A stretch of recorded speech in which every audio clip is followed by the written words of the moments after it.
Hi ಸ್ನೇಹಿತರೆ, ನಾನೀಗ title ನೀವು ನೋಡಿ, ಟೆಸ್ಟ್ ಯುವರ್ ಟೈಪಿಂಗ್ ಸ್ಕಿಲ್ ಅಂತ.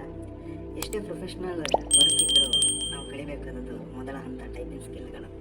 ಎಷ್ಟು ಸ್ಪೀಡ್ ನಮ್ಮ ಶಾರ್ಪ್ ಮೈಂಡ್ ಎಷ್ಟು ಸ್ಪೀಡ್ ಇರುತ್ತೆ, ಎಷ್ಟು ಅಕ್ಷರಗಳನ್ನು ನೆನಪಿಟ್ಕೊಳ್ತೇವೆ, ಟೆಸ್ಟಿಂಗ್ ಇದೆ. ಸೊ ನಾವು ಡೈಲಿ ಎಲ್ಲಿಯಾದರೂ ಫ್ರೆಂಡ್ಸ್ ಆಗಿರಲಿ ಅಥವಾ ಕಾಲೇಜಸ್ ಆಗಿರಲಿ, ಹೇಗೋ ವೈಫೈ ಫ್ರೀ ವಿತ್ ನೆಟ್ವರ್ಕ್ ಇರುವ ಲ್ಯಾಪ್ಟಾಪ್ಸ್ ಅಥವಾ ಕಂಪ್ಯೂಟರ್ಸ್ ಕಾಲೇಜಲ್ಲಿ ಸಿಗುತ್ತೆ. ನಾವೇನು ಮಾಡಬೇಕಂದ್ರೆ ಟೈಪಿಂಗ್ ಸ್ಕಿಲ್ಗಳನ್ನು ಪ್ರತಿ ಇಂಪ್ರೂವ್ಮೆಂಟನ್ನು ಮಾಡ್ಕೊಳ್ಳೇಬೇಕು.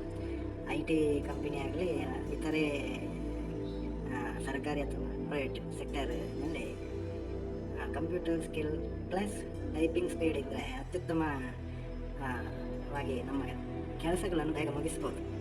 ಸೊ ಯಾಕೆ ಸ್ಕಿಲ್ಸ್ಗಳು ಹೊಸದನ್ನು ಕಲಿಬೇಕಂದ್ರೆ, ಕೆಲವರಿಗೆ ಟೈಪಿಂಗ್ ಸ್ಕಿಲ್ ಗೊತ್ತಿರಲ್ಲ, ಕೆಲವರಿಗೆ ಈಜು ಕಲಿಯೋಕ್ಕೂ ಗೊತ್ತಿಲ್ಲ, ಈಜಾಡೋಕ್ಕೂ ನೀರಿಗೆ ಬಿದ್ದರೂ ಈಜಾಡೋಕ್ಕೂ ಗೊತ್ತಿಲ್ಲದವರು ತುಂಬ ಜನ ಇದ್ದಾರೆ. ಹಾಗೆಯೇ ಕೆಲವರಿಗೆ ಬೈಕ್ ಕಲಿಯೋದ್ರಲ್ಲಿ ಎಕ್ಸ್ಪರ್ಟ್ ಆಗಿಲ್ಲ. ಕೆಲವೊಂದೊಂದು ಅವರವರ ಸ್ಕಿಲ್ಸ್ ಮೇಲೆ ಇರುತ್ತೆ. ಬಟ್ ಹೊಸದನ್ನು ಕಲಿಯುವಾಗ ಚಾಲೆಂಜಸ್ ಇದ್ದೇ ಇರುತ್ತೆ. ಖಂಡಿತ ನೀವು ಕಲಿತರೆ ನಿಮಗೆ ಒಳ್ಳೆಯದು.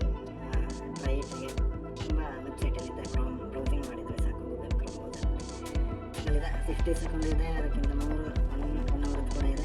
ನೀವು ನಿಮ್ಮ ಚೂಸ್ ಮಾಡಿ. ಹಾಗೆ ನಿಮ್ಮ ಟೈಪಿಂಗ್ ಸ್ಕಿಲ್ಗಳನ್ನು ಇಂಪ್ರೂವ್ಮೆಂಟ್ಗಳನ್ನು ಮಾಡ್ಕೊಳ್ಳಿ ಅಂತ ನಾನು ಹೇಳ್ತಾ ಇವತ್ತು ನಾನು ಹೇಳ್ತಿದ್ದೆ.